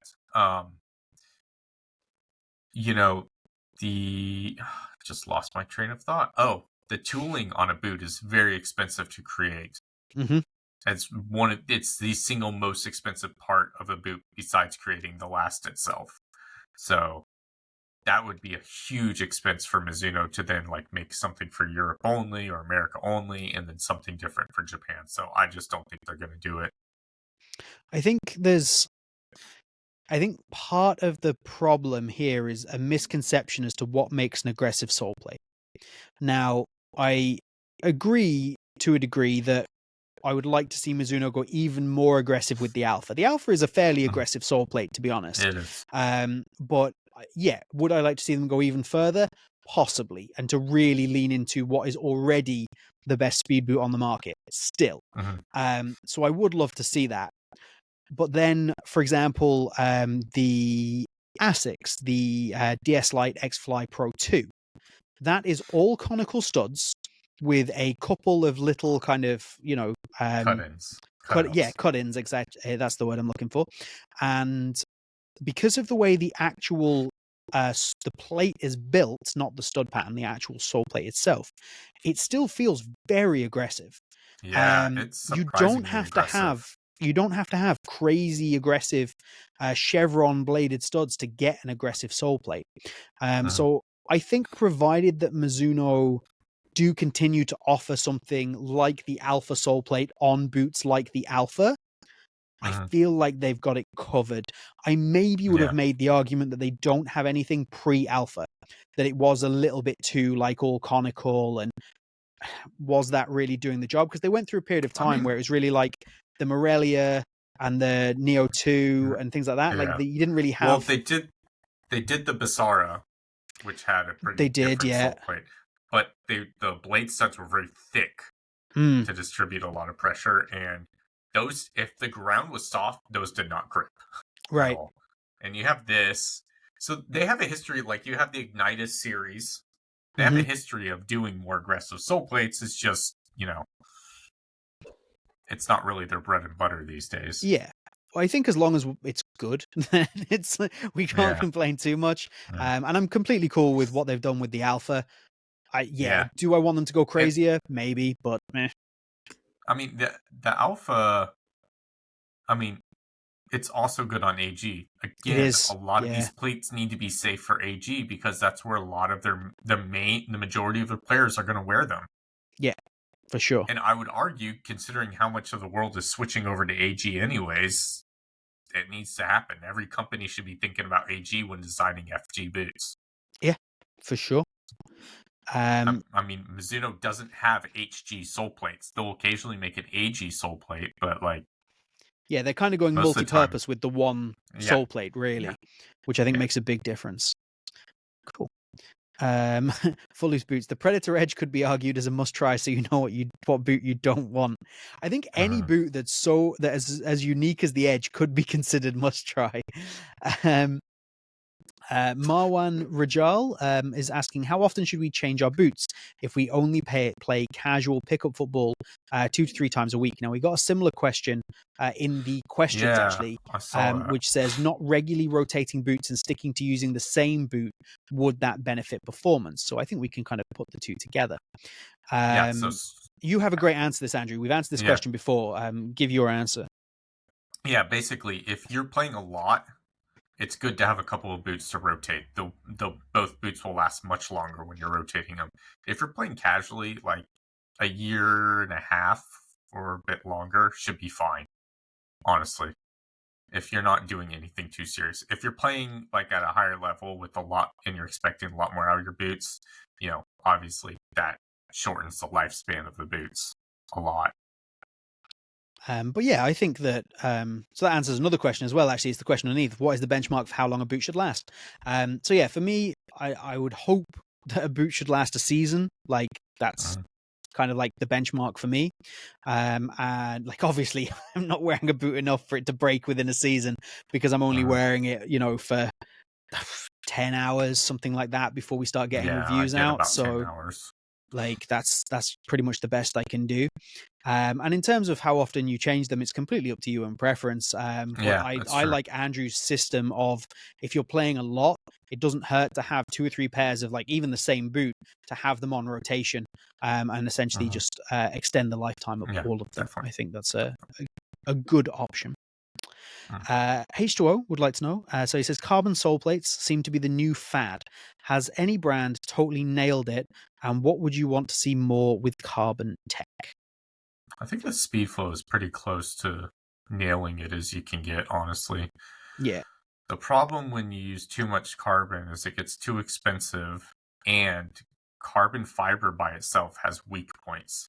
Like, okay, a lot of race cars use carbon fiber, F1 cars and stuff. But you see how brittle those cars are? They're high-performance machines. Yeah. But if they're out of that performance in any way, shape, or form, what they're specifically designed to be, they will break. And I think that would be the same kind of thing as if you start going crazy with carbon fiber, you're putting in more weak points in your boots. Yeah, the performance window of carbon fiber is so small, and that's exactly the same as what you're saying about the F1 cars there. I love the Puma Ultra Carbon. I think it's fantastic. It's not a logical football boot. I'm not recommending anybody goes out and buy that, but it's so much fun to wear for kind of short periods of time. But I think there's definitely a place for carbon, and I hadn't thought of saying it, but I think you're right as well, that the Speedflow is probably a really excellent balance of how you utilize carbon in that way without going too far. Footloose boots, I definitely want to back up that point. Obviously, we're talking a lot about AG. It says, although I saw the Dutch are trying to move away from pure AG grounds, I believe the Dutch have it's a good idea. banned it. I believe the Dutch have now said that they're not allowing any more construction of AG grounds. All like amateur football has to be played on FG. They're basically moving away from AG because of the injury issue, really, and the toll that it takes. It takes a big toll on your body, and old rubber tires has a cancerous effect. It's not So ideal. yay! AJ says, I've noticed the white purple Messies have more volume material in the toe box, and the purple strip on the toe edge is softer hybrid touch instead of stiffer matte black material on the gold black. Yeah, it is. It is a bit better. I've seen this as well. I think that's very the white ones also have more different texture grip on the upper. Yeah, I think you're 100% right. It's a more refined version of the first one. Yeah. So, yeah. If you haven't gotten one, you're thinking of getting one. Even if if you find the golds on sale, get the white ones. Yeah, the white ones are the better offer, the better option. Excellent. Okay, let's move on to some other questions that I've got kicking around here. So this is in relation. You know what? I'm sorry, Nevin Thomas. I'm not going to answer your question because I'm going to answer it in my video. Nice. So I'm going to skip that. He wants to know if we're at the stage of fatigue with the Bellingham colorway, or do we think they'll sell out? And I'm kind of going to address all of that in a video, and I'm gonna move along because I kind of have. It'll literally end up being an 8-minute talk about what I've already written down. So let's not do that. So done that. Okay, this is a good one. DLL Anyans. Do you guys think big brands get enough criticism with regards to durability? And I think this is a very interesting question because I actually think that big brands have got a lot better with durability. And I think that we probably don't praise them enough for the improvement. And I think that the criticism that they get is generally fair. For example, I made an entire video about the durability issues with the sole plate on the Predator when it was an issue. So I don't think durability is as bad as people think it is. Honestly, I don't think it's as bad as people think it is, but it isn't. It's not as good as it should be. No, it's nowhere near the level it should be. And one of the things that I noticed, even working at a store, is you would have you'd hear kids talking, and someone be like, "Man, I don't want to get a Nike boot. I want to get something that's more durable. Maybe I'll get an Adi boot, or maybe even Puma." And you'll hear his friends be like, "No, man, just get the Nike shoe because if it breaks, they've got a great warranty, and you can just send it back and get a new pair." Yeah. And that was a very, very common thing. People just buy Nikes and break them constantly. And don't worry about it. Yeah. So durability overall has gotten a lot better, but the big brands are not being held to task enough when they do have issues. People wave them way too much because the customer service has been so good. And Nike's been very smart in making their front end customer service excellent. Yeah, it is really easy amazing to work with.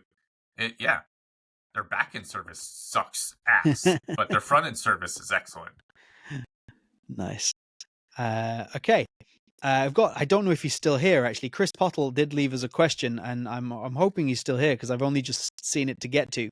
It's just more of a fun question, but I thought we should definitely talk about it because I thought about it and I was like, oh, hold on a second. There's a logic as to why this wouldn't work. So Chris Pottle said, should we do a GoFundMe and make the perfect boot?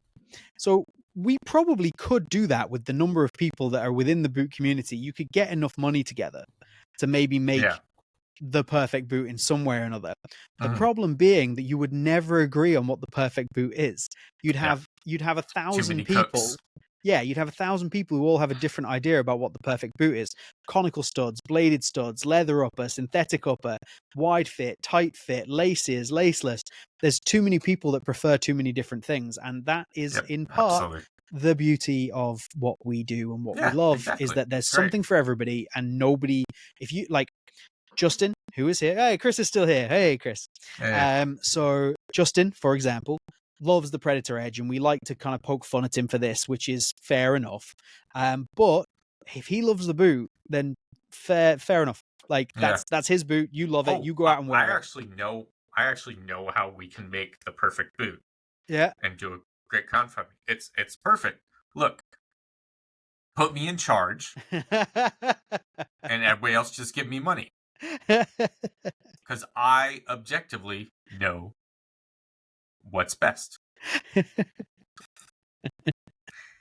Anybody who's read my Vapor 13 review will absolutely not agree. Yeah. Honestly, that's not where I thought you were going with that. I thought you were just going to pull out the Yatagara shoe and just be like, just buy these. Yeah, but even the Yatagara shoe's not perfect. Mm-hmm. Yeah. Fair enough. There we go. Okay, I've got 2 questions left on my questions list here, guys. So if you have anything else that you want to know, please get it into the chat now, and we will answer everybody's questions before we go. This is the first time we will get all questions answered and not have a backlog. We Sound like are a certain on president a roll. there. Well, yeah, but the difference is I'm actually intelligent.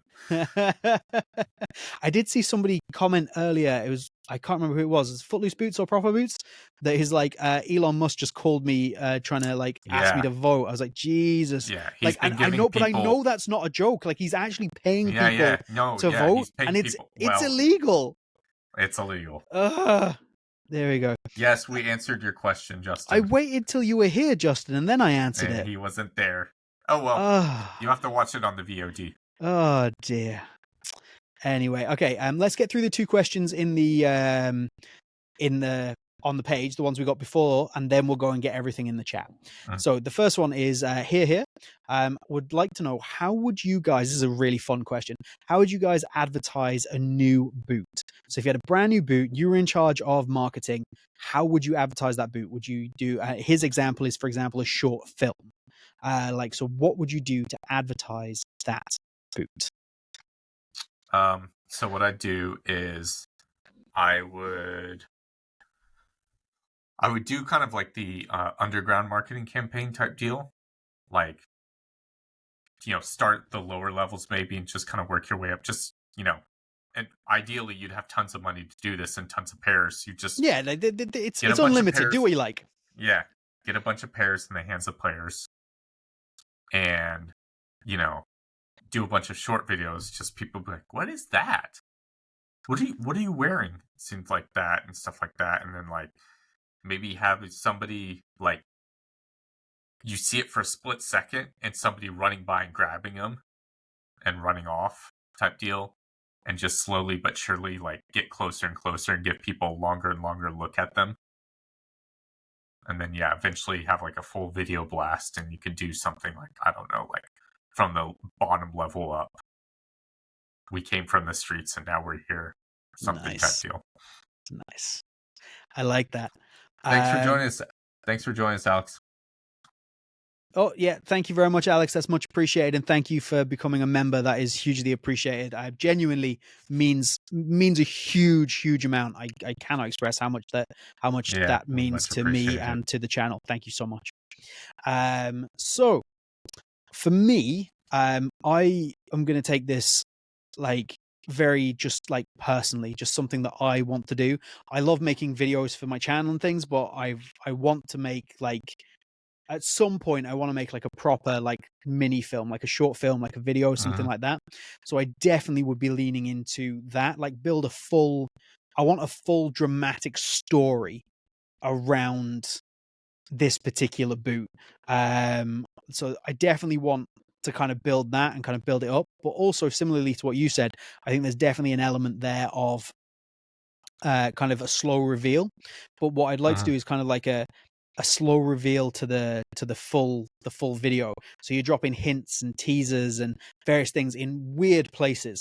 Maybe you say you're Adidas, and obviously you're sponsoring Arsenal. So you have the sideboards around Arsenal all become QR codes for 3 seconds during a match, so that if people can pick up on it, they can scan that QR code. That's and really they can see something somewhere. And then you've got a new boot coming, and maybe you're showing or you've got Unisport, they're showing a behind the scenes of a factory, and there's there's just something in the corner, you can't quite see it, but it's enough for people like me and you to be oh my god, maybe the toe, what is that? And get people kind of talking about it. But the whole idea is to lead up to this big video that is essentially an entirely selfish thing that I want to make, which is this kind of big dramatic like reveal, getting some actors, some foot, and do that. So that's what I want to do. Like, it's almost like guerrilla marketing up to a video to fully reveal the boot. But I'd even do like the video as like a I do like a stupid, like big, not even stupid, but like a big, like proper premiere for it and things like that, like a red carpet event. Like have Zlatan walking down the red carpet in like a tux and things like that. Awesome. Go for it like that. Like that a lot. Somebody hire us. Seriously. Get Banksy to do the artwork of the boot. Oh, that's a good shout. I like that. I would love for Banksy to do something football related. That would be amazing. Awesome. Amazing. Okay, let's do the last question on here, and then we'll get to everything that's left in the chat. This is the last question from Ed Demetz, who asked, what boot could be made much better by taking one feature from another boot and adding it? So you can take one feature from any other boot and add it to a different boot in order to make it better. I would take the heel from the X-Fly 5 and add it to the Wave Cup. Beautiful. That is a lovely, lovely answer. And my answer is very obvious. It's the same answer I always give when I get to mash boots together. I'm going to take the Gambatrax outsole. I'm going to put it on the Messi Nemesis 19.1. Alternatively, I wouldn't be upset if you took the Gambatrax outsole and put it on the current Messi F50 either. Yeah, seriously. But either way, I'm taking the today. Gambatrax outsole and I am putting it on everything. On everything. But yeah, Gambatrax on the Messi. Yeah, everything. Copa, Gambatrax outsole. You know, I could get down with a Copa with a Gambatrax. That'd work for me. I mean, they use the TRX FG sole plate, the traction sole plate for everything for years. There you go. Why not do the same? If it's good enough for Messi, it's good enough for the rest of us. Boom. Yes, please. Yes, please. Okay, that's all of the questions that came in beforehand. So what have we got left in the... H2O, modern boots that generally thin uppers for better touch. Do you have any answers for protection?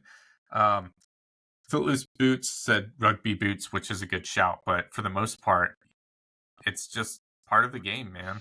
Unfortunately. Yeah. They do make... God, what brand was it? There are some brands that make toe protectors, like little toe condoms, for lack of a better word. But they actually do help. I have actually worn one before when I had just freshly ripped off one of my toenails, and they do help. Okay. So maybe something like that's a good idea. It will thicken up the boot a little bit, but like something like that does actually help a lot. And then you can get like the toe socks, the 5-finger toe socks that are so popular here. So get popular. A pair of Tabio. But yeah, and there's there's the Medicaptain socks and things like that. It's none of it's stuff that I would necessarily recommend because I think that the downside is larger than the upside of the protection. But that is essentially your key option. But yeah, deal with it. I'm sorry, Matthew like there's H. not. I'll vote for anybody if they repeal the ban on K leather. I would lift the ban on K leather. There you go. We're gonna vote for Andrew for that. Dear. I'm not saying that I'm smarter than who's currently running for president, but I am saying I do a better job. I'm not confident in myself about a lot of things, but this I'm pretty confident of. Nice. Justin says he'd get so this is for the how you'd promote the boots. He'd get a massive name, make the most limited boot ever that no one can actually buy, would always be sold out. Then I would release a second colorway and ride the high, similar to the Scudetta. That would probably work. Although you could argue that's exactly what Puma tried with the Ultra, because they had that those 10 pairs that were supposed to release that were never released, that nobody could get, and you could never buy them, and went from there. Justin, again, take the fold over tongue and add it from the Predator and add it to any boot. Pretty much doesn't work. And our last main question here, so does the heel lift from ASICS really have a major impact? If so, why don't more companies use it? Part of that is because it's patented. It's not that patented where no other brand could use it. You can kind of see here, there's a little bit, you can see how much thicker the sole plate is back here. That's to incorporate the wave technology, which is a similar idea. It does help. A lot of their more, how would you say, like performance-based boots don't have as high as a heel lift. They have like a 5 millimeter lift as opposed to 10 millimeter, but it does help. It helps reduce like strain on your joints and things like that. But I like the feeling. I think the comfort is nice. Like just having that extra. The comfort is. I do feel you have to go looking for it a little bit. Like I suppose is answering the question. It doesn't have a major impact on you as you're playing. You're not really going to notice it that much. But if you start looking for it, you can feel it. It is a little bit more comfortable. And like Andrew said, I think it can definitely give you a little bit less stress through your joints and things like that. Just from the position it puts your foot in naturally, which I think is really nice. There we go. Cool. That is all the questions, ladies and gentlemen, which brings this episode of the Football Boot Hour to a close. I've been James, Boot Wizard. You are on my channel. Please do hit the subscribe button and like the video. If you have not joined as a member, then please do so. Join. A huge shout out to Billy, to Alex, and the Boot Zone, who all joined as members this evening. And of course, huge thanks to Footloose Boots, to Justin at the Texas Cleat Collector, and also to Yuli at xquetzalcoatl.x, who are all already members. And we appreciate you very, very much. It helps support the channel a huge amount. Thank you so much. Andrew, your usual excitable outro as to where people can find you, please. Lockhart Boot Blog. There we go. Find Andrew at Lockhart Boot Blog on Instagram, on YouTube. Not on YouTube. Well, you are on YouTube, I suppose. Oh my God. Just started pouring down on Instagram, and that is also the name of his blog. It is absolutely chucking down here, and with that, this has been a great podcast episode, everybody. Thank you so much for taking part. Appreciate y'all checking it without out. you guys, this doesn't work. So we appreciate each and every one of you. Thank you very much, and we will see you again next week for a very special episode. Yes. Goodbye. I'm going to remember to turn off the stream this week so everybody can't hear me. We start talking about stuff. Just start slagging just enough. No. Bye, guys. Oh, I want him to see me do it.